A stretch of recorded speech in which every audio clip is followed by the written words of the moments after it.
Hey, Robert, you there? Yes, I am. Ask him your question. Hey, do you know anything about them? Your microphone needs to be on. Sorry. You know anything about them digging a 4-inch deep, 1 foot wide trench in your asphalt all the way around the tank? No, I know they're taking off the old antennas and the mounts and putting new antennas, so they might be running new conduit and cable up there. Yeah, well, the interesting thing is 2 weeks ago, these two guys that came from like Triple J that I sent you the email on, they said Uh-huh. they're going to go outside the fence and go 46 inches deep and dig this trench and then connect over in a couple of places to where the antenna feeds are going to be. But today, somebody went 4 inches deep and a foot wide in the asphalt and made a big trough in the asphalt. Okay, So what could be useful is email me all the paper you have on the construction and the RF and the transmitters and everything, so I can start analyzing how much RF I'm going to get. Because if they're going with new transmitters and antennas, there's going to be more power. I will send you what I have. Thank you. Are you hiding at home? Nope, I've got to step out here probably around 4:30 to go pick up my granddaughter. Heritage, and then we drove down to Roswell. Oh, Spent the night in Roswell. Next day did the Roswell alien tour, which was pretty weird. Yeah. Actually anticlimactic. of course, because there's no aliens. So I didn't see any aliens. Can you get me one, Chad? Colorado Springs. Went to see the largest insect collection in North America. Well, that's fascinating. Colorado Springs. And it's the May Insect Museum, Huh. May-wide. And Disney tried to buy it, but May said he wanted his name still affiliated. And Disney wouldn't do that, so he didn't sell it to Disney.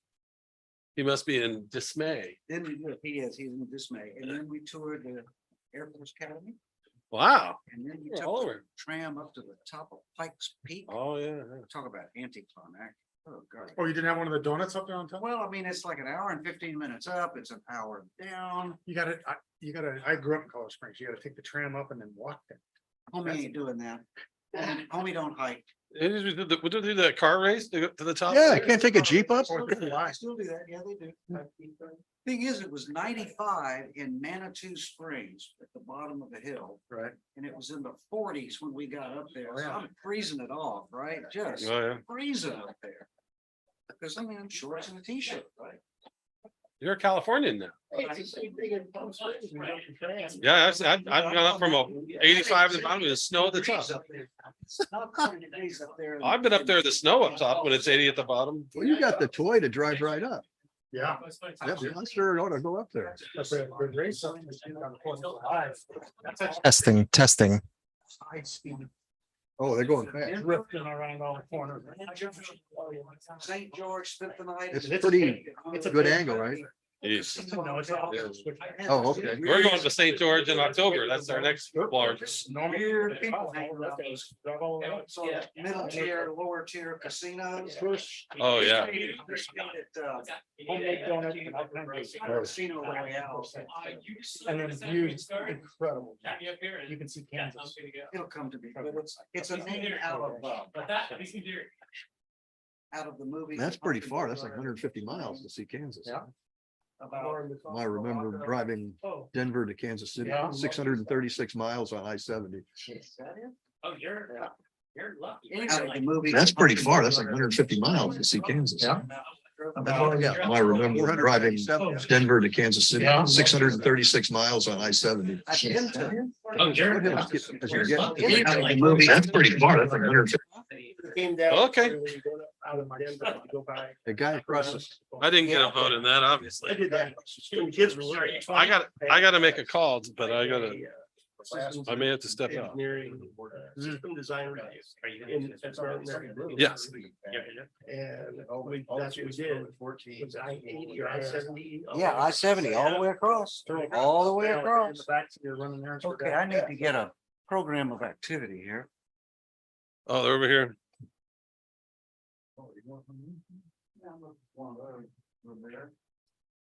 Thank you. And I see that our friend Robert is, On the line. well, I think he's just scamming us today. That's all. I think he is. I don't know. It's possible. Yeah, Well, yeah. Kids. He just got off this helicopter. That's right. He's on duty at the fuel hydrant. And I saw a Brown Act violation going on in the parking lot. Hamilton and Hayden and Julie? Hayden and Mike Oh, Mac. were having a conference out there. Two, that's not a Brown Act violation. Well, that's what We're live on Zoom. We're live on Zoom. Told him I was everybody, gonna you know, report him right YouTube. away. So I want the record to be clear that it's not a Brown Act violation. I told him I was gonna report him right away and he's immediately, Hayden said to me, it was only two of us. Oh, okay, yeah, okay. Yeah. We know the law. But that's why they had to leave this room, 'cause after that board meeting concluded. All right, I gotta turn this phone off so it does not ding while we're in here. Do not disturb, do not disturb.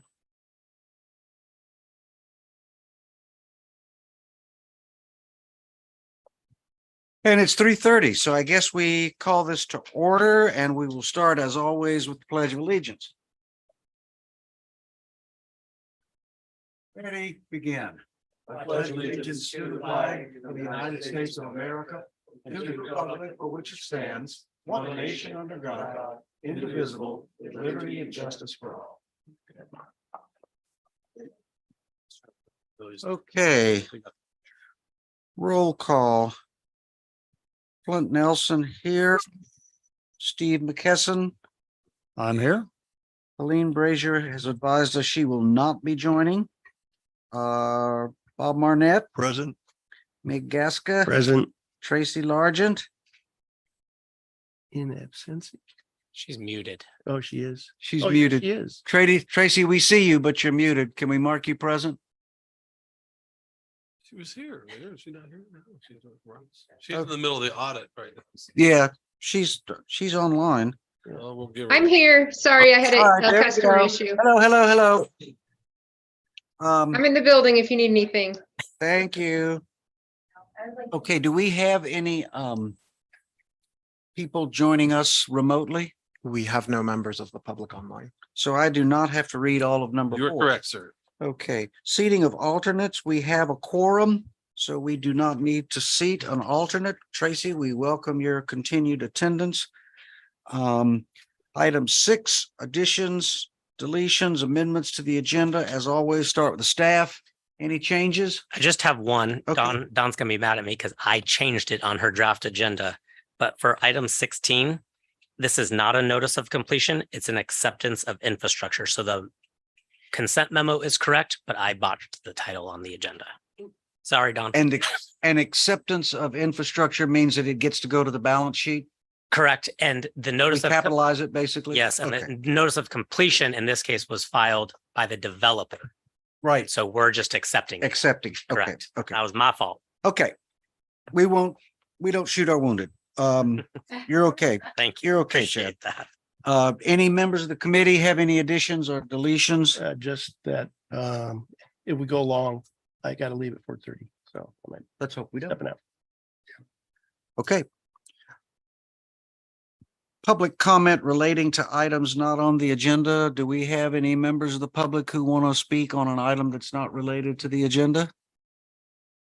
Nope. Okay. Approval of minutes. All of you received the minutes that Dawn and her team thoughtfully put together. Are there any suggested changes to the minutes? If not, I'm looking for a motion. I have no changes and I'll move to accept those minutes. I'll second. Okay, so Steve moves and Mig seconds that the minutes be approved as drafted. I believe we can do this by acclamation, Dawn.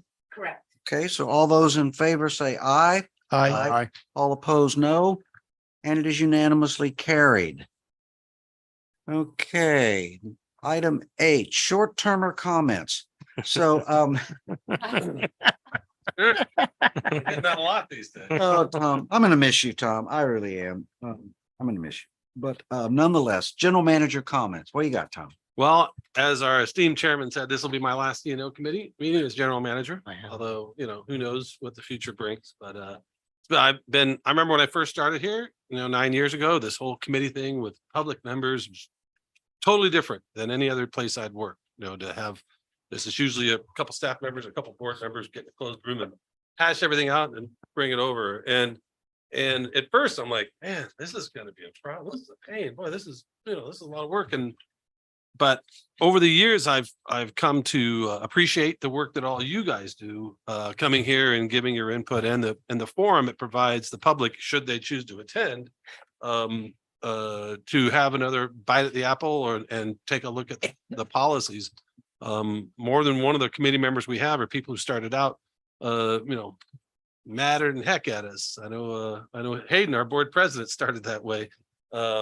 And to come in and engage, it's been super helpful. I think it helps us fine tune our messaging and to think it through more clearly when we have to explain it to ratepayers first. And I think it helps us when we come to, get it from the board, or even when trying to explain it later to the people, the public, they say, well, what are you doing there? We're like, hey, come on the meeting. And if you got a better idea, we're all ears. We'll take ideas from anywhere, because this isn't easy. And so I appreciate all of you guys and all the members of our committee. I guess Helene's not here, to all you've given, and I'm looking forward to retiring in a month and traveling around. But as a parting gift, I have here Water Authority's lawsuit against us, Eastern, LAFCO, and Fallbrook. It's a typical Water Authority tome of way more pages than are necessary. Full of what I consider to be utter nonsense. They just took some of the spaghetti they kept throwing against the wall at LAFCO and threw it against the wall in court. It's definitely something that is, disappointing to get to this point. I always find that if there's two public agencies suing each other, there's a failure of leadership somewhere in the mix. And I think that in this case, it's going to be the Water Authority. I will say that in the board meeting we just had, the board authorized our general counsel to prepare some counter litigation against the Water Authority. We'll go into the details of what that's all about, but it was intended to help encourage them that this isn't a path we want to go down. If you want to do mutual assured inspection, well, then okay, but let's not go down that path. On a detachment note, because I noticed we don't have it on here, the AB 399 bill just passed out of the Senate, but it took like 3 rounds of votes to get there. They didn't get a simple majority of the first go around. They only got 18 votes, they need 21. And apparently the Tony Atkins and also Berner had to go around whipping the senators to get them to show up and vote on it. And because a lot of people are sitting the sidelines, it's now going to go into the Assembly Local Government Committee, where we'll make another run at blocking it. But a notable thing happened on Friday. When it came out of the Senate Appropriations Committee, they dropped the urgency clause. And so should this bill pass and get signed by the governor, it doesn't take effect until after our election is over and certified. And so at that point, they would have to try to convince a judge somewhere to go back in time and reverse it. So while we would like to see AB 399 die, the efforts that our lobbying team did and our whole team, I mean, we got opposition letters from all up and down the state, from everywhere from the Butte County Board of Supervisors to Three Valleys MWD to the Farm Bureaus, the statewide Farm Bureaus up in the state, LAFCO's up in the state. It's been amazing to see how many people came out to support a position, and about half the Water Authority member agencies are against it. Yeah, that's a slippery slope, right? If they try to prevail. Right. Right. And it's just a local control issue. And it was the city of San Diego, one member of the Water Authority, proposing legislation without talking to any other member of the Water Authority first. It's just bad precedent. And so it may pass, but the immediate threat to us, which is the one we wanted to counter, was there. And if anybody from the Water Authority is listening, I wish they were. They missed an opportunity on August 9th to file a simple motion with LAFCO to request reconsideration. That could have been done a 2-sentence email, would have done it. We couldn't have called our election. So on August August 9th, I was monitoring the folks at LAFCO, calling them all day. You know, they weren't calling them to give them any hints. And they blew it. They frankly blew it. It's a basic procedural step. If you're somebody in the LAFCO game that, you know, if you're opposed to something that goes through, you always want to ask for another bite of the apple. Because we could argue in this suit that they have failed to exhaust their administrative remedies, that they did not ask LAFCO to reconsider. And then now you file the suit without even going through the process that's established by the legislature for you to challenge a LAFCO decision. You failed to do so. So this thing, we might be able to get thrown out on those counts. Anyway, so I told them, I said, man, you guys blew it, because then the next day we called a meeting for the 11th. And then August 11th, the board voted to file for the election in November, which was the last day at 5 p.m. And we had that meeting. It started at 2 o'clock and then we were getting done around 3, and we were going to 2 hours. We can get down there. Oh, then that fire broke out. They shut down the Hayden freeway. signing all those. Yeah, and we're like, then oh, he had to come man. back to I'm sign a like, second of all set. days, 395's closed, 15's closed, but thankfully, you know, we sent one of our guys out around Little Gopher Canyon and around. But then when we got on the freeway, there was nobody on the freeway, so we made it down in time. But it's the whole state of affairs of the Water Authority is, you know, summed up in this, which is it's a whole lot of nonsense. That's just like a petulant child, you know, kicking and screaming when parents tell them to go to bed, and they're not going to bed gently. So we're hoping to encourage them to rethink their stance here and get this thing resolved so we can move forward. But till that time happens, Don keeps telling me, I keep saying that maybe they'll figure this out this time, but they never quite do. But they keep losing, and so we consider the legislative the dropping of the urgency clause that they thought. I mean, they have more than the 2/3 majority of the Democrats, and we got a bunch of Democrats to break ranks just because it's wrong. And that's a victory for our little districts to go up there and take the city of San Diego lobbying, and now the county of San Diego lobbying folks, and turn on their heads. And so I don't know how many more times they want to lose, but we'll hand them as many losses as they want. But at a certain point, hopefully they'll say, all right, let's work something out. 2 questions. First of all, has anybody other than Alfred read that telephone book?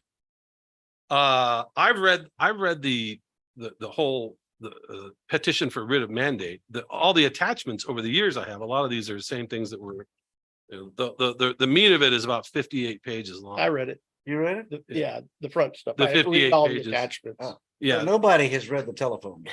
Well, I've read all the attachments at different times in Yeah, the past. I'm just messing. There's nothing new in here. They I took am- their whole response from back in 2020, and it's hundreds of pages long. Right, yeah. But we killed a tree there. Yeah. And the second question is, as I recall, Tom, you have a gentleman who is basically our lobbyist. We have several now. Well, but the fellow that was helping us with the headquarters project, Yeah, we have a did he, consultant to us that what's his name? Chris Brown. Right, Chris. Did he help lobby at all for us? Oh, yeah. I mean, Okay, good. in LAFCO terms, it's not really called lobbying. So the lobbying has a specific term that you have to be a registered lobbyist working in Sacramento. Here, he's just advising us, and the only reason I'm hesitant to use the word lobbyist He's a is that consultant. he's a consultant to us that helps us with facilitating application process. Let's say that. Because lobbyists. And when did you he talk about- try to help us up in the legislature at all? That's not his game. It's So not his- we have he's a other county- people. He's a county guy. Right. Okay. And he used to work for Bill Horn, and, you know, Right, he's been deep in the county stuff. So the state legislature, the board authorized me to hire some for short-term periods, only 2 months. The legislative session ends in, I don't know, 12 days, less than that, 10 days. And so we'll be wrapping those up, but we needed it because we don't have a presence up there, and it's Right. if you don't have somebody in there, and we found a couple of good ones. Fortunately, there's a lot of people who don't like the water. So, but it was more money we wanted to spend, but you'd hate to go through this whole process and then not put up a fight and have that thing not like what happened today. If that had passed with an urgency, they could doom our whole thing. And to try to save 15 or 20 grand in lobbying costs to Oh, throw the whole thing great idea. out. It was, Great idea. don't want to lose right at the very end. And it paid off.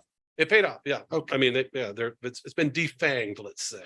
Tom, So you said there's about 12 days left in the The legislative 15th, session? so maybe it's 11. So if it doesn't pass in the House by then, does that kill it?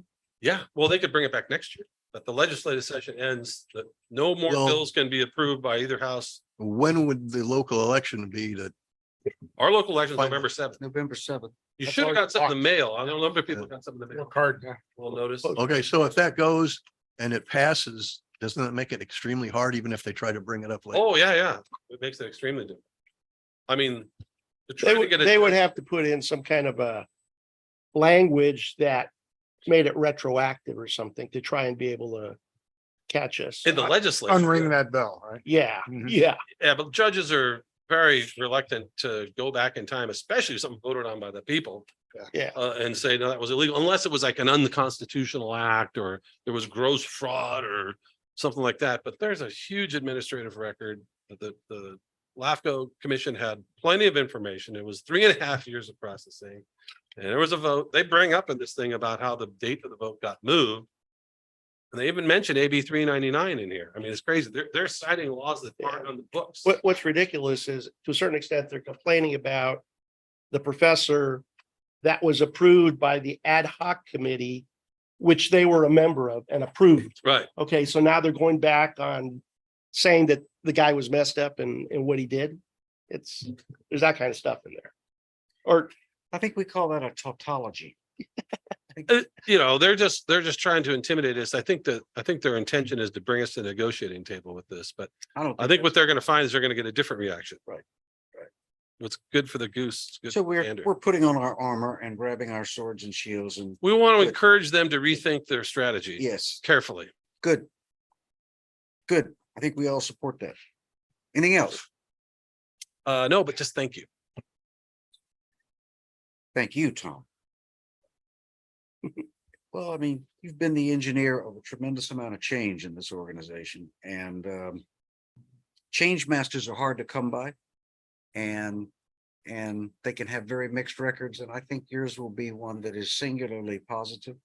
Well, I don't know about that, but No, I think yours will be singularly. well, I had lunch. positive. I had lunch with Jake, the new GM, today. First time I've sat down and talked to him. We went to the Did you, Rainbow Oaks. did you call? for noon, Yeah. Oh, yeah. Well, he's been there. He Yeah, lives locally. He lives in Fall. Yeah. He lives off Olive Hill. It's a ratepayer. And you Uh, called him? Yeah, I texted him, say, let's get lunch. Yeah. Good. Well, I gotta do a mind melt with this guy the next month and he doesn't start till the 25th. So there's not a lot of overlap, but I'll be around. to help out afterwards. Well, I certainly appreciate your service. and you aren't Mr. Spot. I am not Mr. Spock. I'm not I a cer- Vulcan. I My cer- wife thinks I am sometimes. I certainly appreciate your service Did, and the things that you have done. since I don't know anything about this, the new guy have any kind of science background in any? He's a licensed civil engineer. Okay, He's the current assistant general manager of engineering and operations at Rancho California Water District. okay. Yeah, I read So- his bio. It looks pretty Yeah. good. Yeah, yeah, He he's looks been there strong. He 12 looks years. like a He's strong- very strong guy. candidate. Yeah. Very, matter of fact, I called the GM over there after the board made a decision, which we normally do when you steal an employee from someone. And in San Diego County, I have to buy him lunch, but he's in Riverside County, so I don't have to. And he said, oh, I saw that the job notice come out. He said, oh, I knew that was right for Jake because he lives, his kids go to the Bonsall schools. It's Yeah. you know, it's great when you can serve your own community where you live, Yeah. and it's rare. I mean, you in Rainbow, how many GM candidates you got living here? I mean, I guess Jack Beebe lives here. too, Yeah. So maybe this is a little haven of GMs, but you know, I live in Escondido. It was, I think, I'll call it a little bit of a grueling process. There was, I forget how many, Oh, God, I think there was 37 or something. 37 applicants. Hmm. And so then there was an ad hoc committee that shortlist worked through the three groupings to make sure that we had reviewed everything. And so the forget it's kind of because they just didn't qualify or didn't meet the deadline or whatever was easy. The middle group, there were some names where we had to really question, these guys had some pretty good credentials, why not? Oh, And- there were and several. got the answers, you know, so we were satisfied. And then we looked at I think there were 8 or 10, and we whittled it down to the last. Well, there are two few. people on this, Yeah. in this call who were both on that list and unfortunately, weren't selected at the end. But I also like Yeah. to recognize Robert and Tracy, who were Yeah. excellent candidates. It was such a deep pool of candidates to choose from. It was very difficult for the board to sort it all out. I know it was a lot Yeah. deeper than when I got hired, I'll tell you that. Yeah. I don't know if I would have made it. It was very, it I had was to try very to come here difficult. now. Item 10. Engineering and CIP Program Manager comments. Chad, got anything? I do. Good. We have been working diligently for the last 1.5, almost 2 years on the different pump station project. And we had last week a page turning a review process with Tom and the operations staff, engineering, the design engineer, and that project will be out on the street for public bidding early next week. And bid opening, Tom, your last day is what? 10/4? 10-4, good buddy. That's yeah, it's a good day. 10/4. I like 10/4. that. The bid opening is 10/5. So Tom might show up in flip flops and a Hawaiian. I'll be shirt getting or ready something. for my retirement party. What Okay. project I'll be is- hydrating. This is the what project? Rancho Amigos, West Lilac, and Dentro de Lomas pump station project. The wholesale water efficiency projects. Yep. Okay, The pump stations themselves are being constructed. right. Fabricated as we speak. Centralia, Illinois. Well, the parts are being assembled for the fabrication. Yeah. Yep. So it's happening. It's always nice when you work on design for that long and everyone gives their final comments and it'll be out on the street. So that bid opening will be on October the 5th. So the day after this committee meets. But then we plan on taking that to the October board meeting for their consideration and hopefully award of a contract. I think it's also that the design took a little longer because there was some changes along the way, but it did end up saving about $250,000. Every bit of, capital yes. costs of the project. So I remember that. Yeah. I do. Anything else, Chad? That's it. Okay. Roberto, Yes, operation. sir. Sure. Just an update, a couple updates for you. The meters out of the 540 on the original list that we started with, we have exchanged 244. So we're moving along. We're averaging about 140, 160 a month. Pretty good for doing that in-house. Next week, we're looking at possibly scheduling the warranty repairs on Northward Road for the sewer line. So if you recall, several months ago, we went out and did a warranty inspection of that entire line from Highway 76 to Stallion. We found some issues with the work that was performed, and it looks like they're trying to schedule something next week. So I just saw the email for that today. As Tom alluded to, when we were trying to get our paperwork down to the county, we had the fire along Interstate 15, and it started this was on August 11th on a Friday. It started around 2:30ish, and it was 3 different locations along the 15. The first fire was almost exactly where the Lilac fire started. So it really piqued a lot of people's interest. I think it probably brought back some emotions of seeing that smoke and everything right in the same location as a Lilac fire. At the same time that was going on, we also had a main break up off of Paula Mesa on a 12-inch line. And then Tom and the board and everybody was trying to get paperwork down to San Diego. So all of a sudden, a Friday afternoon turned into a little bit of chaos. They shut down Interstate 15 southbound just south of Highway 76, and then worked on the fires. We had assisted the fire department with transporting water via a little water truck up there because they had no water sources along the 15. So they're really appreciative of that, and everything worked out well. Fire didn't get away from us. They brought in 2 helicopters and I think 1 air tanker also. So yeah, it was just kind of a hectic afternoon. The atmospheric rivers, the last item I have for you, that happened on August 20th on a Sunday afternoon. Everybody remembers all the hubbub about that. Hurricane. Actually not the atmospheric river, the tropical storm. There was a lot of hubbub in the emergency response community about this. The Navy evacuated some ships out of Coronado down the harbor. All the emergency operation centers were opened up for all the various utilities and cities and whatnot. There was predictions somewhere in the tune that we would get 4 to 5 inches of rain in our service area. The deserts were going to get up to 10 inches of rain. Suffice it to say, it was kind of a dud. Yeah. Uh, Yeah, thank goodness. Yeah, we brought in a staff of 12 people from different disciplines on that Sunday, and we basically were ready to deal with whatever was going to come our way. Nobody knew what was going to come our way or how bad. We had a fairly good idea that the sewer system was going to get impacted, which it did, but we did not need to run tanker trucks. We didn't have any sewer spills. We were able to manage it manually, and it worked out fine. We assisted county roads. They had a couple trees down. We helped them out a little bit. And then there was an accident on Highway 76 that our guys helped with traffic control.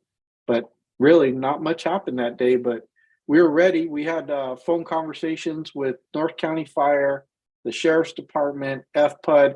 Everybody was talking and communicating before this came in, and we were all ready for it. But like I said, it just kind of fizzled out on us. Yeah, Robert and I even had an emergency declaration prepared in case we needed to declare an emergency locally, but didn't use it. Didn't have to use it. No, Thank you, Robert. and you're welcome. I had a question for you about notification of monthly projects. Yeah, I was kind of wondering if when you guys plan out your projects in the different divisions, if there's some way to get a list of that, what's scheduled. I was coming down to the meeting here this afternoon, and some of the guys were there at the top of Palo Mesa, and they were getting ready for some valve replacement. And I'd have left with more time. I would have stopped and taken a picture, and so that I could post it on the neighborhoods or next door. But I didn't have time to. And so, I was alert to that, at least stuff going on in my division. Then I'd try to make a point of, getting the information and posting it. And, that helped with transparency and visibility to the community. So The guys put out schedules on Sunday afternoon for the upcoming week. So all the divisions of what they have planned. I can push that out there. As far as a month out, that's a little bit harder to predict. No, Definitely you're right. No, just on a weekly basis, that's fine. It'd probably be useful or helpful to all of the directors, to be alerted to what's going on in their division. So, okay. I mean, it'd be Absolutely. even interesting for me just to know, right? If I can swing by and say hi or thank Yeah, you sure. or whatever, I'm Uh-huh. happy to do that. yeah. Not a problem. Okay. Yeah. I may have should have said something on item number 6. And so I'm going to revert to that for just a second, if you guys don't mind. Mig indicates that he needs to leave around 4:30. And I have a question about part of Robert's report, which I would like to defer. But would everyone be okay if we brought the 2 action items 15 and 16 forward so that Mig could be here to vote on those? I should have mentioned Brent that. how long was your presentation, Brent? I can customize longer. So how about if would that be acceptable to make sure that Mig That'd be gets to great. vote? Yeah. Sure. Okay, so can we do item 15 now? Yeah, Robert's done. Robert, are you done? Yeah, he's done. He's saying yeah. Okay, sure. But I do want to ask you a question a little bit later when we've gotten past our deadline, Robert. Sounds good. So we're on 15. Yeah. Got it. The notice of completion and acceptance of infrastructure for the Rainbow Water Quality Improvement Project, which Tom had me make some revisions to, that this has nothing to do with Rainbow's drinking water. I think Flint, you and I have painfully joked throughout this entire project that Yep. county picked a very interesting, Yes. we'll leave it at that, interesting name for their project. However, it's done. We are 100%. Ortiz Corporation Incorporated was the contractor. This was all in Division 5, right there in the heart of Rainbow, 5th Street, Huffstatler. And so this committee is being asked for a recommendation to the board to accept the Rainbow Water Quality Improvement Project and allow staff to file the notice of completion. That will begin the 1-year warranty period for this project, start the retention process, all of that. The project included 21 different water service laterals, and I believe it was 4 different water mains, all being relocated. They were in conflict with the new culverts that the county was building. A lot of coordination between county staff and the operations department because our water surfaces typically come at spring line of our water main. And then with, like a 2% rise over, and now these culverts were coming. So we had to come up with a way to dip under, but allow operations in the future, not if they're ever going to have to work on this, when they're going to work on these, what's the best way to do that. And so a lot of collaboration internally at Rainbow, and then also with the county of San Diego during design. Ended up being a great project. I'm happy that we're done. There was a lot of rock and a lot of groundwater in that area. So all is done. You will notice that both items 15 and 16 are scheduled to go on the board's consent calendar. So they take it all unless they pull something. But that is what staff is asking the committee's recommendation for. Thank you, Chad. Are there any questions or comments? If not, I'm looking for a motion here. Well, I'll make it. I move that we accept that we recommend the board accept the staff's recommendation for option 1 and declare the project complete and add the installation cost to the district's valuation so we get it on the balance sheet. I'll second that. So for the record, I moved and Steve seconded a motion to recommend option 1 to the board. We can do this by acclamation. All those in favor say aye. Aye. Aye. All opposed, no. Passed unanimously. Excellent. All right, 16. 16, we're cooking with gas now. Now that we have the correct title on our agenda, the acceptance of infrastructure for the Rice Canyon Tank Transmission Main. This project was completed by Cass Arietta on behalf of Tri Point Homes. It occurred in divisions 4 and 5. I'm sure everyone saw you can see the Rice Canyon tank from almost anywhere, as long as you're pretty close to the 15 corridor. And so this was about 3,700 linear feet of 18-inch new steel, some PVC water main from the tank all the way down into the subdivision. There was a line of demarcation where our project ended and the developer's project began, and that was all mostly in tract. It's the same water line though. There's a pressure reducing station down at the bottom because the pressure was building up so much, so we needed to break that. This project is not typical in that it was still a CIP project, but Tri Point Homes, and it started as Pardee Homes when it started. Pardee led the effort and drove the bus. It was a little challenging. I have to be honest. It was challenging because it's our project and we're not in the driver's seat, which we don't play well with others sometimes, Well, there was other benefits to that we got A lot. piggyback on their EIR, which streamlined the environmental reporting, and then part of our negotiations with them over their annexation that we went through with that was part of Valley Center MWD until before then. So there were some other benefits. It was more challenging. It was more, but it worked out. I think the lesson that we learned at the staff level was we didn't save any time on project management. Oh, no. It was almost more project management because we were having to review things in arrears, and they were pushing us. Anyhow, it's on. So are you saying, Chad, that we have control issues here? I do, yes. Good project management. This one also, if you read the draft board memo, we signed a notice of substantial completion. The water started flowing well before this is scheduled to go before the board for its acceptance. And so with that, we advanced the 1-year warranty on that project, and that's all laid out in the board memo. Other than that, it's a straightforward, what would otherwise be a notice of completion. No, this is an important pipeline because before this, the first aqueduct that goes down between Rice Canyon Road and Palo Temecula Road, where our connection 10 is off Huntley, had no communication over the hill here. The only pipelines where you have to go way north and come down through Rainbow. And so this gives us the ability to move water from connection 10 into Rice Tank and down. It's also going to help Rice Tank water quality because that's a single inlet outlet tank that has small demands. And so you fill it up and it's wait for it to come out. But you're also, that same pipe is the one going back and forth into it. And so cycling the tank was very difficult. This way, now we can move water into it and then back down the other side. I was gonna say, we hung a new valve so that it Right. no longer does that anymore. So it's going to help water quality, cheaper water because we can get it's a Met connection on the other side, and hopefully they'll all be, all want to be cheaper in the future. But it definitely helps us move more Met water into our system to places it couldn't reach before because we know that pipe. Why that pipeline wasn't in there from day one, I don't know. I mean, realistically, when DR Horton got their project approved, district should have made Yes, that a condition. yes. Before that, but that was all cooked before I got here. But when Citra was coming in, we worked it into Good. worked into the deal. You say installation costs, 5.5 million. Yeah. Roughly. Did we pay all that or did? No. Okay. But there were capacity fee payments by them, but it was also part of our long-term CIP. It's just one of those connections. When you look at our distribution system map, you go, why isn't there a pipeline right there? Yeah. And it just needed to happen.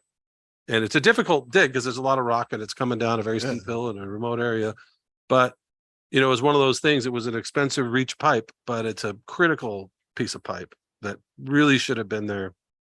So when they built that tank, or really when the development came in, it should have been a condition of the DR Horton, but that Like we're decision doing, went back like to we're doing nineteen for eighty-six. Ocean Breeze development. That is now a Right. condition of that development. You want to build this, that's great. We would love it, but we need a 16 inch. Source supply. Exactly. So woulda, coulda, shoulda.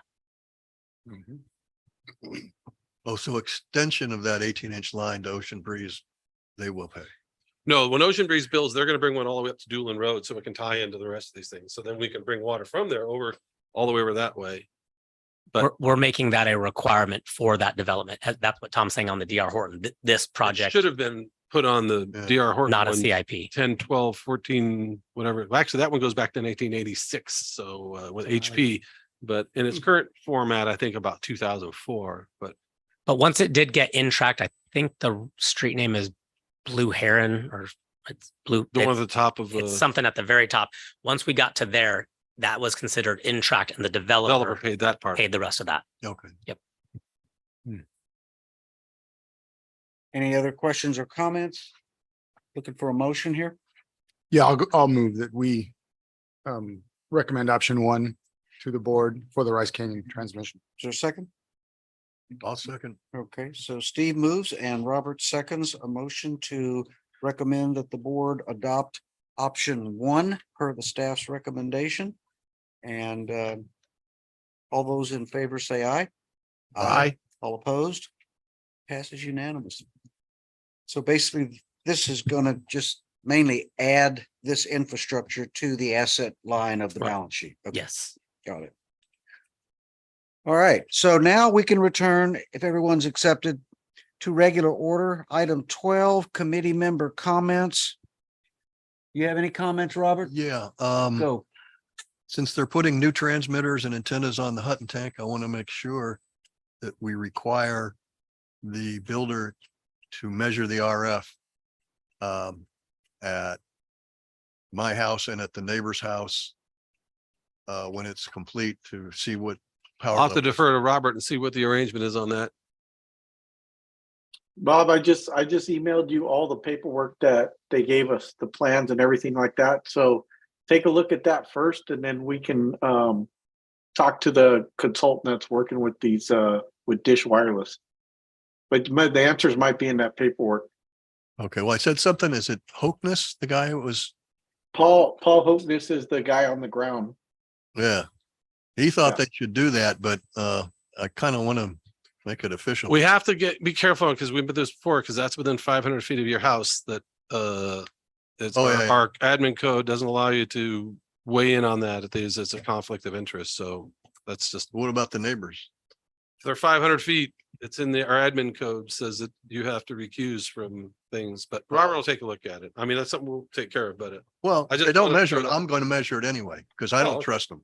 oh, all right. Well, then Yeah. let us know how that goes. And I've got probably more equipment than they do. Probably. I know it worked out okay last time you measured, but Anything else? anyway. Anything else? That's it. No comments. Steve? No. Mick? Okay. I do. I will go ahead and use committee member comments to go back to Robert. Hey, Robert, on the North River Road warranty work. Are the corrections that are to be made, is it have to do with the lining Mhm. that we did, or does it have to do with manholes? Because we also did a big manhole project down there. Which is it? Correct. It's gonna be the liner. So there's two sections where the liner comes into the manhole and either they missed grouting it or they didn't grout, the grout came loose and fell out. But there's one section inside the trough of the manhole where water is coming through the liner, shooting up about a foot in the air. So they've got to seal that off. So what we're going to do is shut down the station for them, give them a dry line. They're going to do all 3 of their repairs at one time, and then we get off the road. Yeah, we spoke with them. Robert, was that about 3 weeks ago, and they ran us Yeah. through their process, submitted on it, and it'll work. It's a bummer. It's going to cost them quite a bit of money. And of course, we'll be inspecting what they do, We can make- only inspect with a camera, but correct. Yeah. right? To make sure that we don't get a Band-Aid effect that sort of lasts just beyond the, Well, it extends the warranty when they do this. Correct. right? And the contractor, to their credit, we did They bellied up to the bar right away? we did the video, we ponied up, they were out there, they're helping us clean. We showed it to them, and without directing their means and methods, we said, how are you fixing this? And they took some time, but they came up with a good plan. Okay. Yep. Thank you for the clarification. Okay, item welcome. 13, board action updates. Did we have any actions from this committee at the last board meeting? We did. Okay. It looks like 3 of them. There was the Bonzel Oaks Provence SCIP. Right. There was the Ocean Breeze SCIP, which I think is actually CFD, but they're kind of one and the same. And then we did the change order to Hope Consulting on the 3 pump stations project that I mentioned earlier that will be going out for bids. Those 3 action items. Chad, do you know anything about, I heard that the Ocean Breeze Estates project, after we did that approval of the skip, sold like the next week. I have not heard. Somebody told me it sold for 75 million bucks. That's what they were asking, $75 million. And that it's possible. And I was told that it was sold. But I've asked Chris Brown to look into it. He was gonna, but That Malik's on this meeting, we've been trying to get in touch with all of those representatives, and so maybe they are trying to dot i's and cross t's right now on $75 million. that project, it provides another key link in our infrastructure Yes. to go down Doolin Road. And it'd be great hydraulically for us to have it, because it allows a lot more flexibility. There's so few interconnectivities between, West Lilac Road and the north side. If we can come around this way, it'd be great. And the skip itself will, make the project much more financially attractive to the builder. And so I think it was great to get it approved, because that's going to add 360 units or something like that? Yes, 350. 350-ish. Okay. That connects some dots, because I saw a bunch of helicopter traffic in the valley Oh, from about a month ago or something like that. They're Taking some photos. maybe. well, People probably surveying it. showing, Oh, yeah. showing. I was mean, gonna say, there if you're buying 75 million, you probably do these it were right some via high-end- helicopter. High-end helicopters. Yeah, in that it's an valley. So, expensive property, and I think it's 700 acres or something total, the whole thing? I think it's it's more closer to than 900. 900? Yeah, Yeah. it's very large. Where is it exactly? It's the old the Vessels Ranch. The whole valley, the whole green valley along the 76. Okay. You go west from, on the other side of the river, west, basically all the way to where the old golf course. Where the Bonzel Middle School, Elementary School, or I think it's just middle school, Yeah. The high school and middle school. High school and middle school. high school and middle school. So right after that, and then just keeps going west. It's even farther east than that. It is. Oh, it is. Oh, it goes around the It high comes- school. Yeah, it comes all the Okay. way up to basically where the mobile home park is. Mhm. Wow. And that's There where was some county land. one of our pump stations will be on that property. Is there a forecast of how many houses or whatever the 350. 350-ish. 56. Single family. Yeah. single family? I actually have that. I have the Yeah. I want to say memo right here. I something. have it. Oh, and it's zoned for like For a long time, 400 to I guess- 500 horses. Yeah, I guess I thought for a long time that land would not be developable because of the river that runs through there, right? they are building up on the slopes up top, and they're using the entire 900 acres, and they're clustering them all in there. So they've got the density thing down because they're not developing the rest. Yeah. The valley wouldn't. be It's developed. fully entitled. The walls will. The So it was a financial thing to get it done, and the skip, is going to allow them to push some of their costs onto the future homeowners. And The proposed development is 381 single-family homes at varying square footages. And large property sizes too, I think. some of them not so. So yeah, large. when you enter, it's a little more dense, then it gets a little bit bigger, and then as you go to the back, they get much larger. Makes sense. Yeah. So some of the lots will be tiny, like over here. I I'm not haven't, sure if there's that. Others might be acres. I don't think they're gonna be Yeah. that small, but Yeah, the 40 footers. There are some tiny ones over there. Okay. thank you for the updates.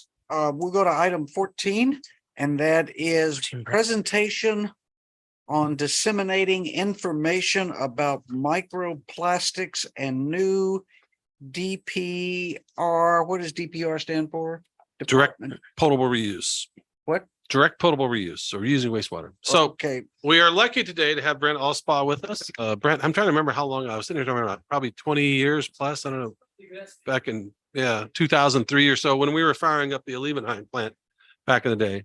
Brent's with Arcadis engineering firm, but he's also does a lot of technical studies in a variety of things. Like he's one of the co-authors of the membrane filtration guidance manual from EPA. And that's only one of many of them over the years that he does a lot of some of the higher level research stuff in the engineering field for different technologies and new technologies. And about, what was it, a year ago or so? I don't know how long you came to me asking about this microplastics bit.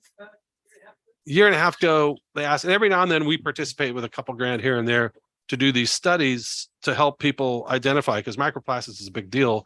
We're trying to get ahead of, how you disseminate information about it. What are the things that, how do we deal with this? Because people are hearing about it in the media and whatnot. And so folks like Brent do the kind of work to help push these things out. And this study was a WRF, Water Resource Foundation, which is an offspin of the American Water Works Association. And so they helped develop these projects. And so it was a small investment we made, but I think in the long run, it's good to do these sorts of things so that when the time comes, we've got good material based on facts that we can work with. So he's also going to talk a little about direct potable reuse. Brent has been a leader in regulatory research around different types of water treatment, especially membranes. And that's where he and I first were doing. I used to run a membrane plant in a previous life. And so I asked him if he could come and speak to us because this project's getting wrapped up, and he agreed to come on over and talk to us. So Okay. I'll take it away, Brent. so thank you. Is that mic on? Well, they won't hear you on YouTube if it's not on. Not that there's anybody watching on YouTube, but I don't know how many people are. There might be. They are there. Better now? Oh, the Oh, water yeah. authority's on there. Okay, good. That's why I gave this juicy stuff. Well, thanks, Tom, very much, and for all of you for accommodating me. I'm going to punt a little bit on the DPR stuff. All right. One, in the interest of time, and two, because the regulations are still currently only in the draft format. That's true. Various organizations are still submitting comments. We hope that the state has a better approach than EPA and will listen to comments and adapt accordingly. My experience with EPA is for most things, they'll just take your comments, say, thank you very much. They're going to go ahead and do what they're going to do anyway. That said, I'm going to spend time today talking about microplastics, and I'm happy to wax on ad nauseum, but in the interest of respecting everyone's time, I'm going to sincerely truncate the array of slides that I have here today, which is a comprehensive overview of the project from start to finish. So I'll try to hit the background for why it's important, and then sort of at the end for what some of the more important salient messages are. And again, thanks to Tom, because many of these projects require contributions of in-kind time, and some require donations. And it can be like trying to squeeze blood from a stone to canvass the water industry to get $2,500 or $5,000. And at some point just called up Tom and explained what I was doing. He's like, yeah, that sounds great. And just thank you very much for your foresight and contribution to the industry through which this is expressed. So developing consumer messaging for microplastics in drinking water. You're probably going to find out more about microplastics than you ever thought possible, maybe more than you wanted to know, but I am always happy to talk more about it in the future if as needed. So a couple of slides up front, there's people at the foundation who coordinate the project. We have an advisory committee, one member of which is Dr. Scott Coffin from DDW. He is probably the leading expert on microplastics, particularly in drinking water, and was kind enough to help oversee the project from an advisory and review capacity. And then shown here are the organizations with whom we partnered, one of which is you good folks. The sponsor of the project was the Golden State Water Company, which is required for this type of project with the Research Foundation. Then the agencies shown here are the co-funders.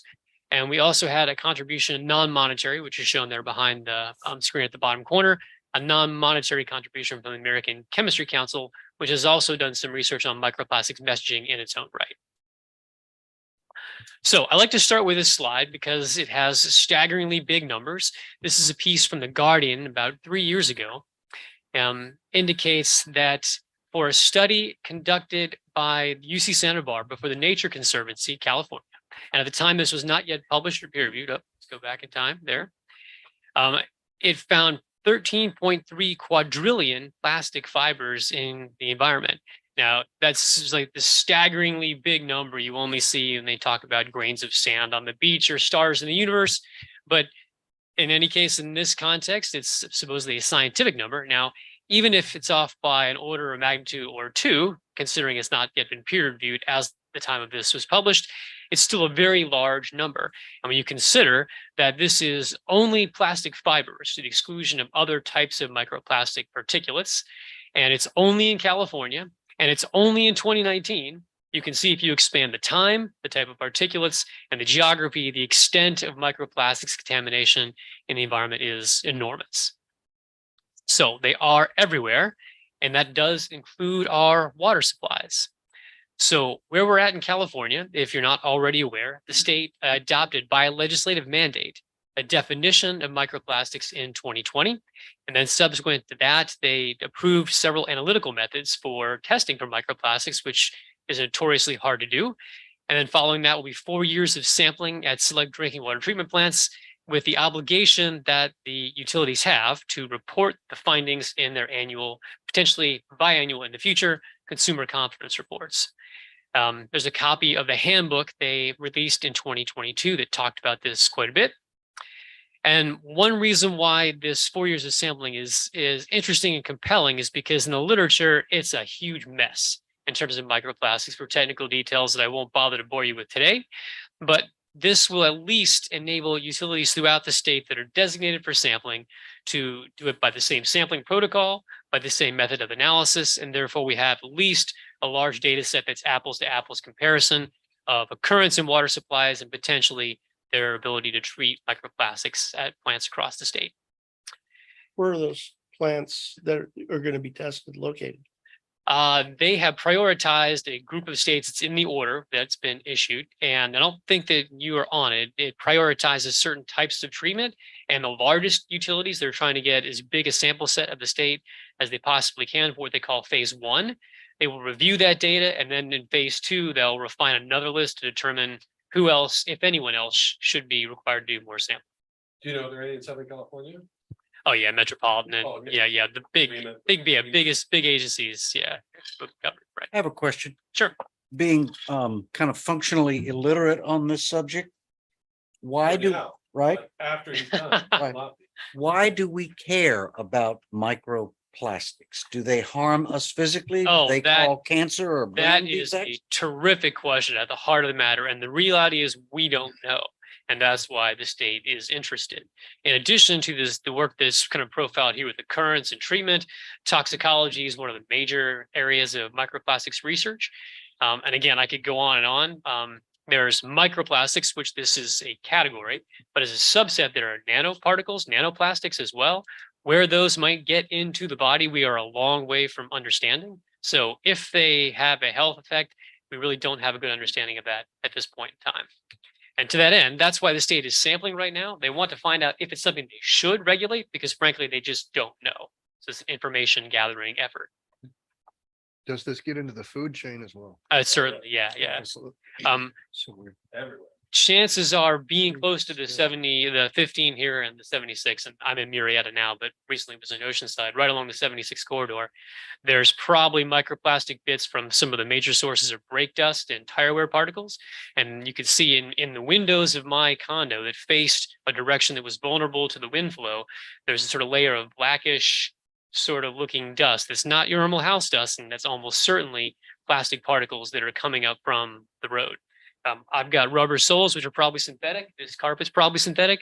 I'm rubbing my foot right now. There's probably atoms of microplastics or compounds, molecules that are released from that in small amounts, and they're essentially everywhere that we look. Air, ice in the Antarctic, highest mountains, deepest oceans, they're all over the place. Okay. But it's not just California, because there's other sampling efforts going on around the country, whether it's other jurisdictions, which I'll talk about. But also third parties are conducting sampling on microplastics as well, typically environmental groups, and their interest is wanting to sort of stir the pot and keep people concerned about microplastics because they feel like it's an important issue. We've seen that with PFAS.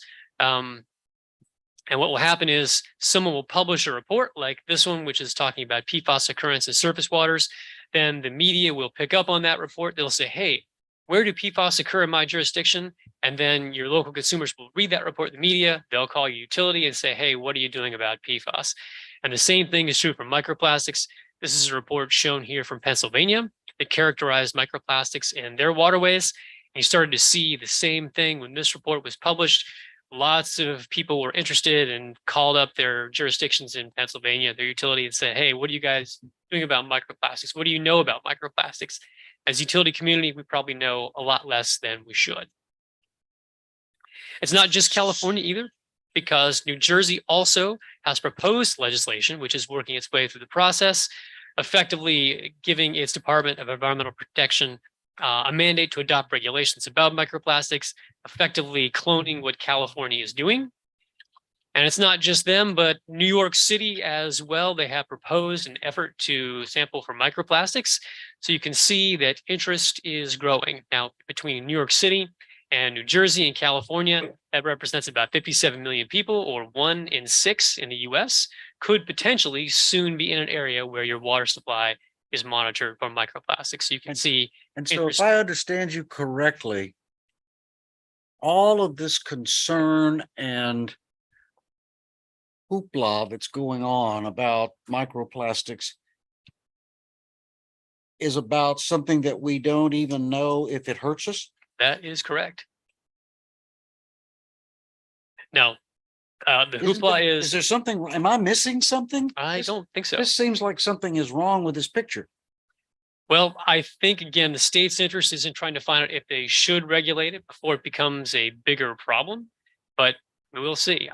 It's Frankly, been I don't. around a long time, right? Oh, yeah, certainly. Well, plastics only for the last 50 years or so. Right, but I mean, come on, it's been around a long time.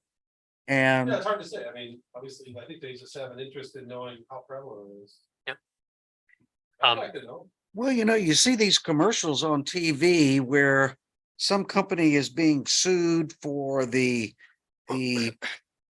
groundwater or something at Camp, whatever it is, one of them, Camp Lejeune. And I'm just wondering if this is all just an accidental lead up to supporting that legal industry that wants to figure out ways to sue companies that produce I mean, I don't know. This is just sounding crazy to me. I think there's a pretty firm camp in Sacramento who like to eliminate plastic entirely. Or maybe this is another angle for that. There's even people who aren't, again, plastic bag fans don't want to eat something with plastic in its tissue. Knowing, I mean, they are. Apparently we have Yeah, them, I know. and nobody's But we being also diagnosed see with lots of stuff that- death or disease as a result of it, right? I mean, That has been demonstrated. Yeah. And it's not a known carcinogen at this point, but it takes. okay, I'll shut up. No, those are very good questions. I'll and shut up. Rightly so. This If you seems, don't, if you don't test a bunch of humans for it, you're not ever gonna know. but we're not doing that. This is testing the Start water. somewhere. Right, this is just for us. I'm sure there's other aspects of what the state's regulating other things and looking at those other sorts of studies in another way, I'm sure. Well, I think From you want, our end, for the water side. I think you want to know where is it real bad as opposed to Well, I where it's think- not so bad. And then those are going to be the locations where you would go and test the population. I think your questions are Yeah. coming to the heart of why I agree with Brent to help fund this thing, because this is more about how do we do with messaging on the thing. Right. The whole stuff, this stuff is messaging about this, because there's gonna be a lot of confusion and misinterpretation. When this starts coming around the media and whatnot to our sectors, we wanna be ready, or at least have, as a industry, have good information on how do we present this information. Mhm. Because it's coming out, it's gonna be in the media, they're gonna sensationalize it. Oh, you ate a, a 6-pack, ring worth of plastic in the last year and a half, whatever. That's gonna come out. How do we deal with that as an industry to message about that, to make sure people understand? Like you said, there are no health risks, known health risks, right? And so that's, if I'm not mistaken, I haven't seen this presentation, that was the core of what this paper was for, was about the message. Yeah, that's correct. But we're sort of setting the table, and all the questions that you are asking are very apropos, and lots of people are asking those questions. So to that end, often like to ask this question on our own, right? Not sure if microplastics are a problem. Any just show of hands, people in the room, online, show of hands, who's not sure that microplastics are a problem? Okay, just for the record, that's everybody in the room, and that's true for your customers as well. They don't know. And that's exactly why they're going to call you when this stuff hits the media, because they don't know, and they want some answers. And that's true even if your utility is not required to sample, they don't know that. They're going to call you anyway, even though your utility is not on that list. They're going to say, hey, I saw this report. Where are microplastics? What are you doing about it? Are they harmful for me? And hopefully this will help to mitigate some of those issues. So to that end, this project is critical, we believe, because those California sampling results will be publicly available. That includes both from the Consumer Confidence Report, which I mentioned, but also through a database the state maintains, which anybody, if they have the wherewithal and technology background, can access and get those. Is the Skinner plant one of the Met plants, you know? Or is it? I don't know offhand. I think it's by agency. I'm not sure it's by plant.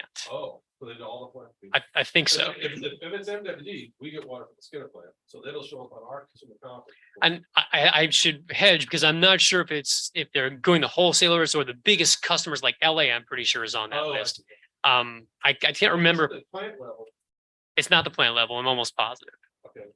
Well, I mean, if they're doing the big plants, Met owns the biggest plants. But if they say Metropolitan, you have to sample, that includes all their plants, Okay. If Metropolitan's on the list, then it'll be on our system. potentially. Potentially. Yeah. So I mentioned environmental groups already doing this, so customers will contact you. Thank you. Thank you. Utilities really probably have no experience with microplastics or the associated concerns. And because of that, there are no outreach resources for utilities. And that's where the proverbial rubber meets the road, using microplastics pun. We hope to mitigate that problem with this research. So the objectives are twofold. One is to build water industry institutional knowledge about microplastics issues, not comprehensively, but those that are of greatest consumer interest. So utilities have some contextual background to address comments or customer concerns, and then to generate appropriate messaging and strategies to address those concerns in response to customer, potentially media inquiries. And for as far as we're aware, this is sort of an unprecedented proactive customer outreach effort. And I say proactive, not that you should reach out to your customers and say, we're doing something about microplastics. One of the seminal points that both the American Chemistry Council pointed out and our own research supported was awareness equals concern. So as soon as you tell people, hey, there are microplastics out there, but don't worry about it, they're going to say, microplastics? Should I be worried about microplastics? And we don't recommend that. Proactive, though, in the sense here that in almost every other case with emerging contaminants, we're caught on our back heel. Or as an industry, something comes out in the media, it's everywhere, and we're struggling to react to figure out how should we respond. In this case, because of the way it's set up, we can see the tide of consumer concern coming, and this gives us an opportunity to generate those messages before they're necessary and get them out to utilities. Hey, Brent, that picture there depicting all those little pieces of plastic in the bottle, that's not the real problem. If it's the real microplastic, might be a problem. You won't see them. That's correct. This is just, So I mean, that's to help people try to figure out is microplastic. Yeah. They're not going to be something you're going to pull out of your tooth and a drinking fountain. It's something that's going to be on the micron scale. that's correct. You won't be able to see it, right? So now with that in mind, I'm going to skip quite a bit here through the research team and what we did, just in the interest of time, and get to some of the more interesting points. One aspect I'm going to just talk about what we did was this consumer information synthesis. And so we developed a briefing that preceded a workshop to get all the people. We had subject matter experts on microplastics communication, public affairs people within utilities, talk about what should go in a survey to understand what consumers wanted to know or needed to know. And we thought, okay, in that area, we're going to figure out some things about occurrence, sampling, methods, our ability of water treatment plants to treat microplastics, and toxicology. And within that, this briefing said, okay, what do we think consumers know about microplastics? What questions do we anticipate they might ask utilities? And then what's some additional background for utility reference? And I've got a whole bunch of slides about that, which I won't go into, but as an example of that additional background, humans in general and customers that probably don't know any better, more specifically, you conflate occurrence with risk. So they will say, hey, microplastics, that there's studies that show they're in my lungs, they're in my bloodstream, they pass the placental barrier, maybe they're in my brain, and they think that there's a health risk to them. Maybe, but the reality is we don't know. So they equate that occurrence with risk, which is actually not true. Those are the types of things that we captured to give utilities, hey, you should understand this from the perspective of consumers that contact you, which they don't really understand themselves. So let me skip through this array of slides here. You can see I could have gone on and a long period of time talking about these things. And you'll have the report hopefully sooner rather than later with all this information in it. Take a side detour and talk about membranes. Plastics themselves? They are. Oh, great question, Tom. In that case, I'm gonna hit right here. So can water treatment plants contribute microplastics, conventional treatment, under drains, plate settlers, polymer, which we actively add for beneficial purposes? That's a plastic component. So we actively add that. Advanced treatment, ion exchange vessels or carbon, membranes, filtration or desalination. That's right. Oh, that's the next one. It's like, did I pay you beforehand? Because you're hitting, it's like we're playing volleyball here. Everything about membranes is plastic, and we know there's a research paper cited here at the bottom that says not only are they plastic and could potentially just theoretically shed microplastics, we know they do, because for filtration membranes, we backwash them aggressively, we flush them, we apply aggressive cleaning agents to reverse fouling. Right.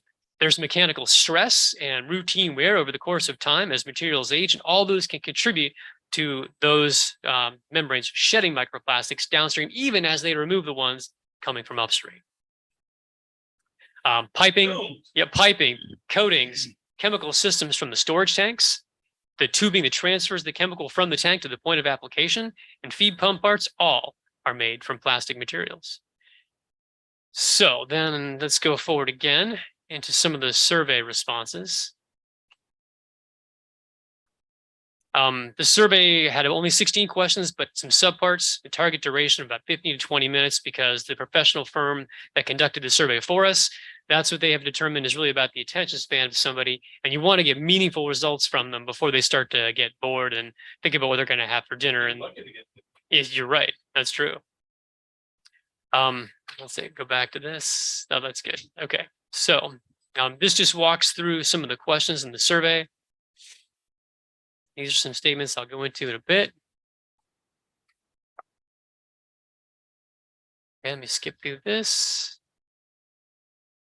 I will point out this just has a summary of how the survey was conducted. And it's important to underscore this because this isn't just somebody threw a web link out there and said, hey, anybody who has information, just respond to this and take the survey. It was methodical. It was conducted from a statistically significant survey of voters nationwide, and they had a threshold. They wanted to get a certain number of respondents in that pool to achieve their benchmark, which was plus or minus about 4.5% at 95th% confidence level that the information they had was accurately representative. So again, it's not just some, hey, click this link and fill the survey out. This was scientific and statistically significant. Okay, so one question was public perception of contemporary issues in terms of things that people might be concerned about.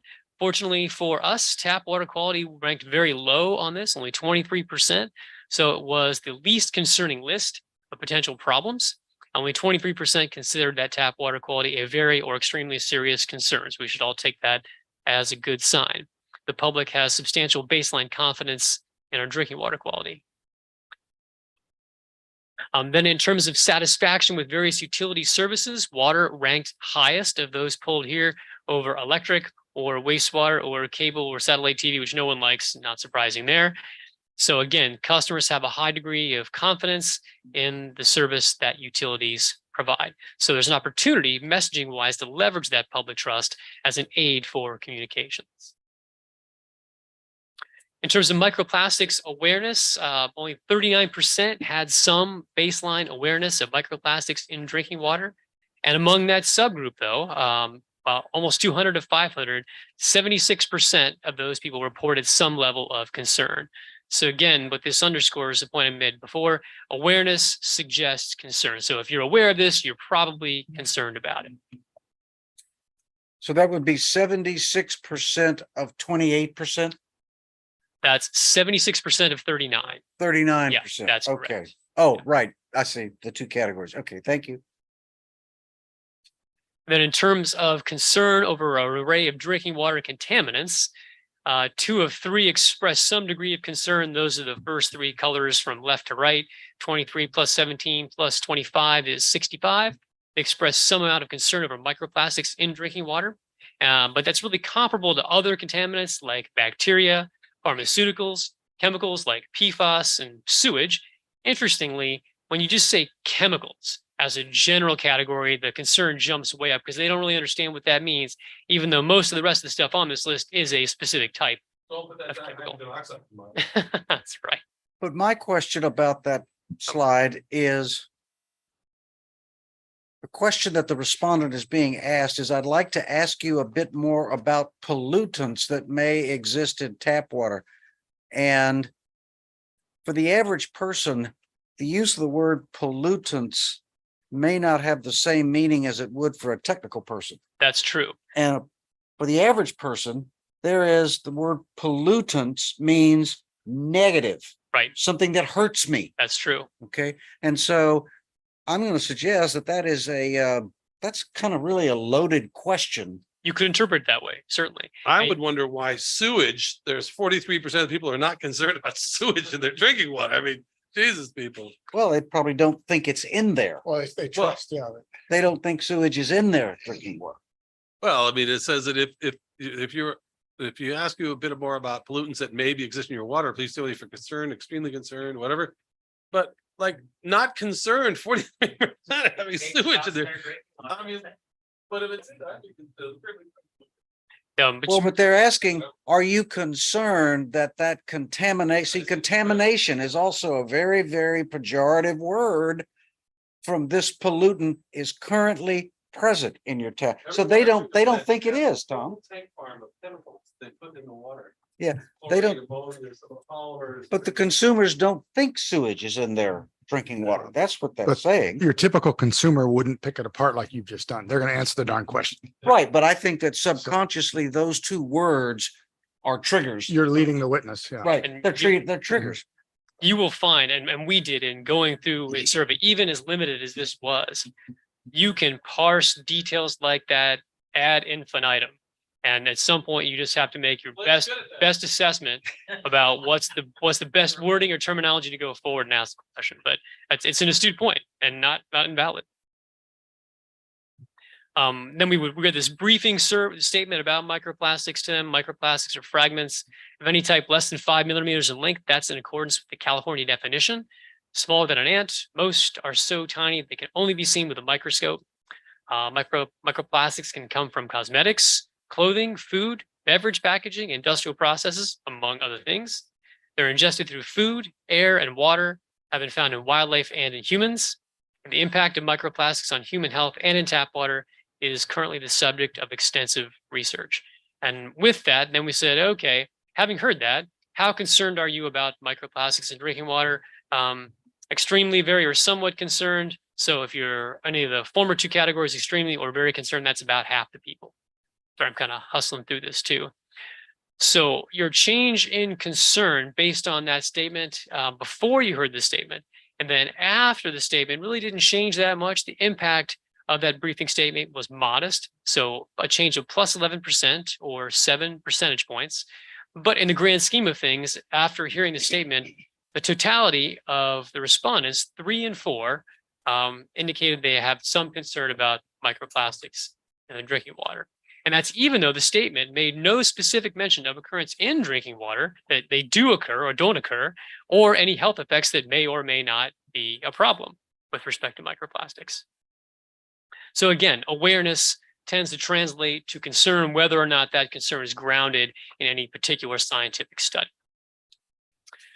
And again, I'm going to kind of cruise past some of this to get to some more interesting things here. Okay, so let's see, assessing the impact of microplastics in tap water.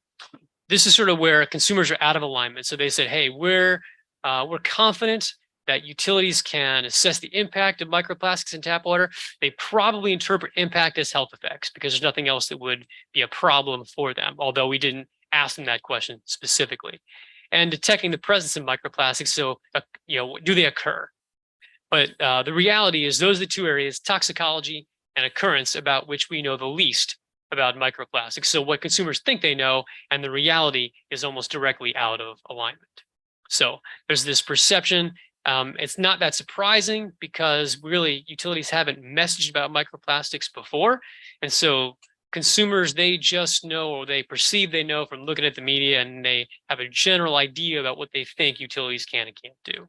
And I think we've done a pretty good job the rest of the time, because there's very few boil water notices or other sorts of major waterborne problems in this country. So the people have an expectation that we know what they're doing. So one thing we did then was talk about 7 particular messages that were focused on these sort of categories. We're prepared, we're monitoring, the forefront of research. We have good professionals in our utilities that are working on this issue. We use technology to our benefit.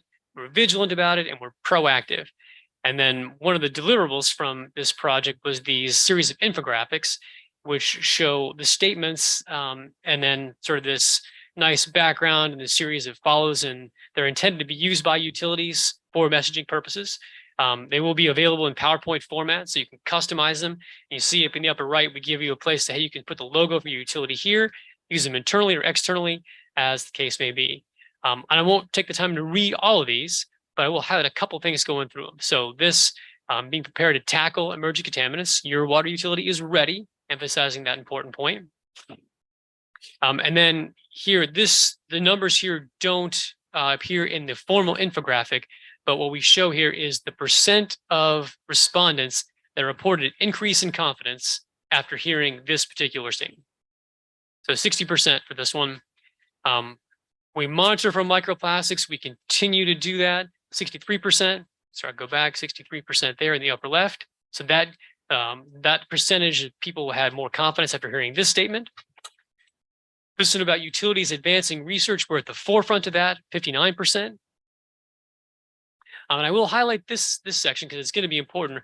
Research about this issue is sort of ongoing, whether or not they pose a health problem, et cetera. So keep sort of that tenor of messaging in mind. 59% here. We have professionals that are ensuring high quality drinking water. It's safe. That includes microplastics. 65% had an increase in confidence from this slide. We have state of the art technology. 67% people tend to trust technology for better or for worse, but it ushers a certain degree of confidence here. And we remain vigilant, only 56% in this case. And again, highlighting this statement, we don't know how much in our tap water is there, or whether it's a problem. So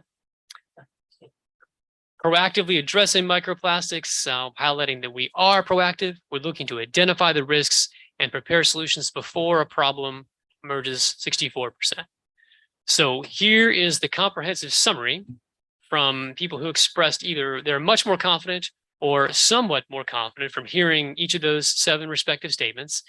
You'll see that the messages were broadly successful for boosting confidence.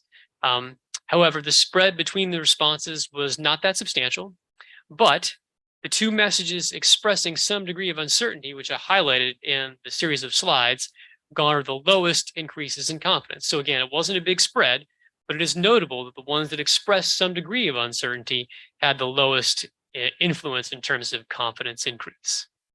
Would that be the last 2 on the list? Yes, that's right. The forefront of research and vigilance. Yeah, that's where I kind of felt we were getting snow job a little. Yeah. And really, the idea of the messaging is, hey, there's a whole array of things we could talk about, how we talk about it, and what's going to be of interest to consumers. And so even part of saying, okay, what's more confident, what's not? Okay, those messages were less effective. All that's part of just, hey, throwing it out there, analyze what we get back. Okay, I'm going to skip through the next couple slides here. Let's see. The correlation of those messages makes sense, right? The more you express unknown, the less confident people are going to. That tends to be the case. Yes. Correlation is right in line. Now, the beginning looks like people want to have confidence in the water company is going to handle it. I don't really want to hear about it. So some key findings overall for increasing consumer confidence specifically are, first, that any one of a wide array of topical messages about utility actions can be broadly effective. But more focused, specific, and detailed messages tended to be more effective than ones that were broad or had general statements. And messages conveying confidence, we just discussed, are more likely to elicit confidence from consumers than those highlighting areas of uncertainty, even if those areas of uncertainty are true, which is the case for many things with respect to microplastics. Oh, so this one I think is probably one of the most poignant messages. And it's a little small here, but I wanted to show the totality of the data because it's so stark. We asked, okay, generally, what are trusted sources of microplastics information, agencies or individuals? You'll see one of the most stark results of the survey is that personal physicians are by far the most trusted source of information on this topic. So that plus 70% represents 82% said they trusted that individual. Only 12% said they viewed that person suspiciously as a source of information. And that differential is the 70% you see here. Now, you might expect this sort of smooth curve of responses, and that's true with the exception of the doctor. People tend to trust their doctor, but the reality is your doctor probably knows next to nothing about microplastics, much less their health effect on you. Yeah, well, it's interesting because the reality is for the Water Research Foundation, most people probably have no idea what they do. And so you see the numbers don't add to 100%. Yeah. I don't know. I lost my Yeah, it looks to me like the doctor one should actually be flipped. Probably only 10% go into it. That's probably right. But that's not what consumers think. Yeah. So even though your physician, all they really know is what they've seen in the literature, they know almost nothing about microplastics, but people still trust those folks. Can't give you a pill for it. That's Right. Local water utilities, right in the middle, with a differential of about plus 22%. And then this one is also important. The World Health Organization and environmental organizations were the least trusted. They had the smallest differential there. And as you might expect, we have a whole array of demographic information, which we don't parse in these summary slides. But if you drill down to the details, as you can anticipate, that breaks largely along political lines. So this is not to cast aspersions on those organizations, whether you agree with them, whether you don't. What this is saying is there's a large contingent of your consumers who may or may not find that these are trusted sources of information. So in the interest of expressing confidence and not knowing all your consumers' affiliations and interests, probably better not to lead with messages from these organizations, even if they're accurate, even if we think they have potency, because consumers will not, some significant portion of consumers will not respond well to those messages. How about people in the room? I mean, if I had to vote, I'd pick water research scientists as the most informational, accurate of the group. Anybody got 2 cents? I appreciate the vote of confidence. Tell your successor that that's also true. But people in this room were obviously not the typical consumer. You're much more informed than most people, probably more scientifically minded. So you see this through a different lens than the average person who responded to this survey. Some environmental organizations are lobbying groups for specific things, and they have different agendas as opposed to your local scientists, the local state, the public health, local professor, public university, like people like that sort of stuff. The World Health Organization, like that's really a political body. That is certain things.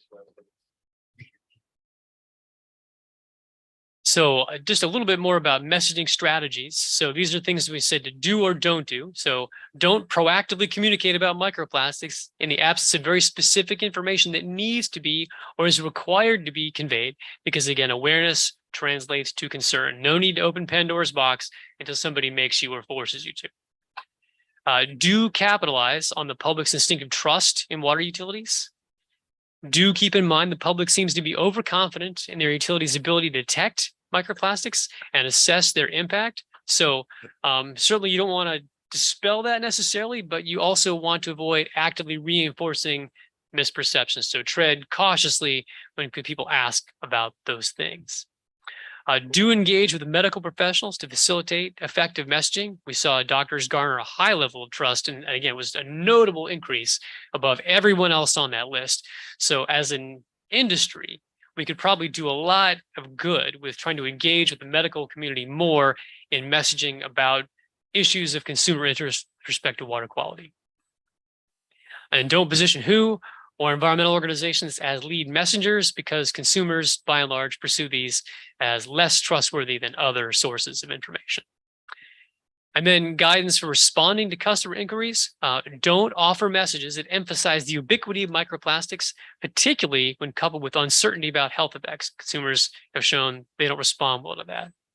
But do highlight the wide array of treatment technologies that we already employ that may already be effective for removing microplastics that might be in your drinking water. Emphasize the role of scientists and other trained professionals who are already working in your utility and with utilities on this issue. Stress the proactive nature of utilities' work on microplastics, whether that's you're doing research, you're partnering, which you are helping us to do. Monitor yourself independently, track developments, etc. All these things are important to emphasize as proactive actions. And then do express confidence in messaging. And the last couple of slides just talk about additional resources. In addition to this work, which is shown here, we're doing a volunteer effort with the state, among other utilities and representatives from various organizations, to develop language around microplastics that utilities can use in their consumer confidence reports, because that will be necessary when utilities that have to sample in California have to disclose those results. Language needs to be developed to go with that. So I'll skip through these. And then there are research needs. A lot of these things, whether it's strategies for further bolstering confidence, we need to know more about microplastics occurrence and treatment. We need better methods, particularly to detect smaller microplastics or nanoplastics. We can do it more cost effectively, and needs to be faster turnaround times. We need to know more about the toxicology. Do they or do they not harm us? We need more medical community engagement. I need to change that. Medial training, and then tracking consumer perceptions. I'll just highlight this one last one because we're just starting another project with the foundation about this. To try to identify what the fate of microplastics is in drinking water treatment plants by profiling different unit processes, whether that's conventional treatment or membranes or anything else that might conceivably remove microplastics. Are they actually doing that? We hope to move the bar a little bit in the research with this project. And that is it. Even the time I took, I thank you for your attention. And with the time we've got, if there is any, I'm happy to take any final questions. Is there a clearinghouse for the research, central place you could go to look at what studies are being done to determine the danger of this? Yes, there is. In fact, Dr. Scott Coffin, who's the DDW, I mentioned him at the outset. You might call him like Mr. Microplastic. He has captured a wide array, I want to say thousands of articles on microplastics, and he has them, I believe, in a database that you can access them, but you just have to know the link. I don't think you can Google it and find it. But if you need it, I can try to figure out where it is and send you guys the link if you're interested. Yeah. Email. Yeah. Okay, I'll ask Scott if it's how accessible it is to people. But he was pretty forthcoming. He gave us, for the new project we're doing, obviously part of it's the literature review, and he gave us this sort of dump of PDF files of all kinds of microplastic stuff, a lot of which doesn't relate to what we're doing at all. But you might be interested in other things like toxicology or where it occurs in marine organisms or anything else. And I think he's got a good repository for that. Well, just thinking maybe there's some substance in there that when queried, the utility can go, well, this study and this study hasn't shown any relationship. Yeah, we're gonna have to be cautious as to what we put out of this, but I think there was some great nuggets in there. Yeah, and I will caution you this though, and I mentioned this at the outset too.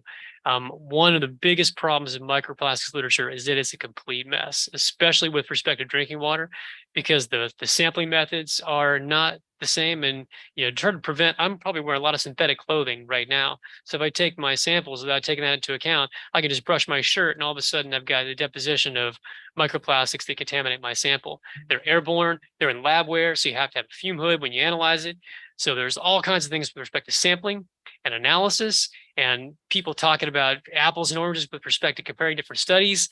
It's very difficult to understand what's really accurate and what they're really talking about if the researchers are even Yeah. unaware of the potential You problems. go 10 universities and they all have a different protocol on how they measure. Yeah, and we're working on this new project with Rutgers University, and they also had a previous research project on microplastics, and they looked at literature on occurrence in drinking water, and of the wide array of studies, the number they determined to be legitimate, accurate, with respectable protocols that aren't vulnerable to criticism because of X, Y, and Z was very few. Brent, I have one question. You noticed early on the slide about the regulation coming up 2020, but the methods and that was standard methods for sampling were set up in 2020. Those aren't part of the standard methods manual. No, Okay, no. just sampling. Yeah, so the state, basically this all comes from the state legislature passed a bill that said, hey, California, DDW, figure out microplastics. So they hired a guy, they funded a position which Dr. Coffin now fills. And he's sort of this point person for shepherding what the legislature required them to do through DDW and the regulatory process. So the steps that they were required to do by legislative mandate included a definition of microplastics, which is done. They have these two, what they call proved sampling methods to give them the information they think is important for helping to assess occurrence and toxicology. And then they have to develop this 4 years of monitoring, which they are behind on. Sampling method, that's just a method of obtaining the sample, not an analytical method for analyzing them.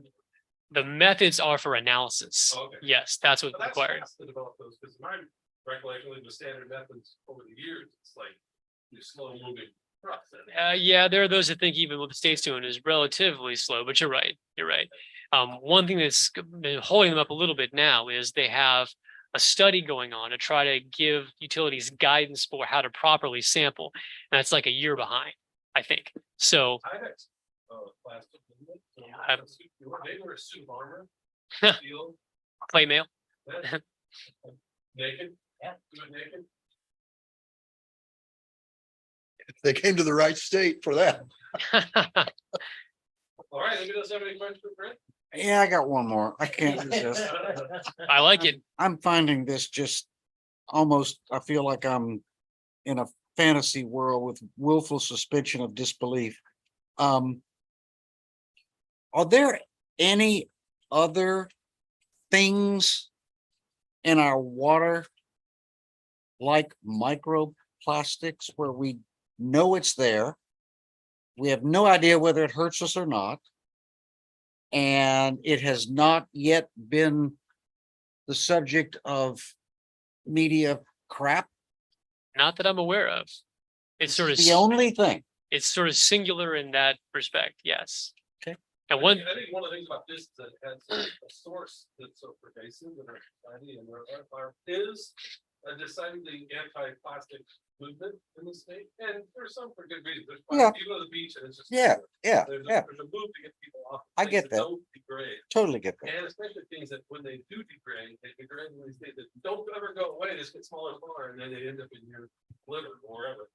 I would imagine there will be some toxicology that will come out of this that for certain people. It could be harmful. It might be different, whether it's a polyethylene or, different sorts of different, polymer change might have different impacts. and that, yeah, there's all kinds of that too. So when you say toxicology, well, what are you talking about? There's umpteen different polymers. There's additives to plastic polymers. Those are not pure. And there's a contingent out there that thinks the additives are the problem. There's the fact that they're really, really small. They can penetrate in the body. Is that the problem? You can start to see real quick. There's the ways to study what the toxicology might be are very complex. And it's not going to be easy to figure that out. Our whole mission here, though, is because this is going to be in the media. You just need to know how to communicate it. Yeah. I get it. Get caught on your back. I get it. Don't sit there and go, or have somebody say something that's weird in the training, right? Say something to make it worse. And hopefully this gets semi-monopoly this, so that, we don't want to drag in the mud with somebody the lowest common denominator. That's why I think that choice of help fund this with our other partners. Yeah, we really appreciate that too. Yeah, the goal is to keep it off the view. It's actually. That could be the goal, yeah. Leave it there. There isn't a worse place it could be. Yeah. We just want to be ready. I think it's. People who come after have to deal with it. Now, if it makes you feel any better at the utility, there are probably three major vectors for microplastics intrusion into the body. There's drinking, there's inhalation, and there's through food. Probably drinking is among the least problematic unless you happen to be in a place that's notoriously contaminated with microplastics, which is probably unlikely. So one of the elements that goes into the regulatory process is by regulating it in drinking water, how much impact does that have on the problem? And maybe that is the factor that makes them ultimately not regulated because it's probably not the most significant vector. But all those are questions that will probably be worked out 5 to 10 years from Regulate now. the air you breathe. They are. I think an enemy is gonna say it's okay, or at least ban on plastic, can't be. Break down into things that. So that's so wide reaching. I mean, look at tires. Yeah, yeah. Well, tires, there are studies showing that some of the mortality of salmon in some rivers is because of rubber. Wash out, yeah. Going by the road, I mean, you see the movie Cars, the cartoon, and famous for how, if you watch NASCAR, you see a little rubber bead. ball That's right. Flying around on the track. Yeah. That's for microplastics and it's on every road. Yep. When I was first doing the first LA County stormwater thing, early nineties, and we were looking at every intersection you see, there's skid marks, there's oil spots, there's everywhere you go, you drive down the freeway, you see a dark spot there, then you know there's a dip coming, but there's something being positive, some of that's black, petrochemical, but it's all, we're laying rubber and stuff all over the place. It's synthetic and it's not. Right. All right. Oh, well, that rosy Thank message. you. Thank you very much. Good. Thank you. Thank you. Item 17, as needed services expenditure summary. I see we got about 4 or 5 5. It was, ones on yes, here. it was kind of a lull for a long time and we're busy. Yep. Yep. Do you want me to go through them? Do the members need that? I mean, you got some staking of a Yeah, I pipeline reviewed it. I don't have any questions. Okay. and bird survey. More bird problem. We did the survey to ensure there was no bird problem. We did a lot of tree trimming at headquarters. Yeah, And and we're- this tree right up front is dying and probably Is dead. dead. Dead. It's coming down. Wanting to be sure we avoid the $50,000 bird. That's all. Yep. We just wouldn't have done the work. Right. Yeah, I think the biggest one is we have a new on-call inspection who covers our senior inspector on his days off. And that's a 1-year contract.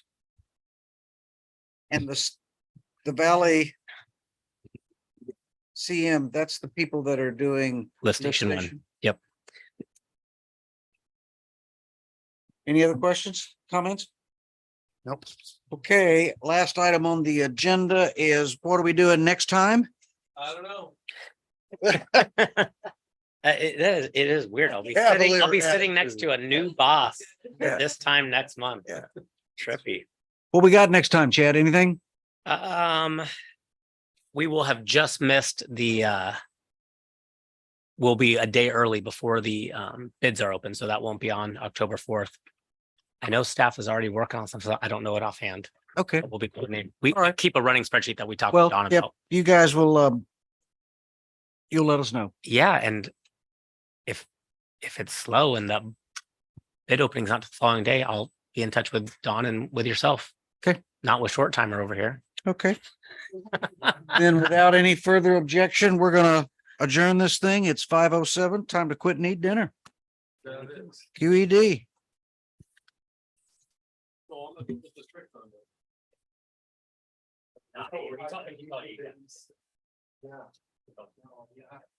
Oh, delete the east. We have to, no. Have to meet next. This isn't. Just delete the east.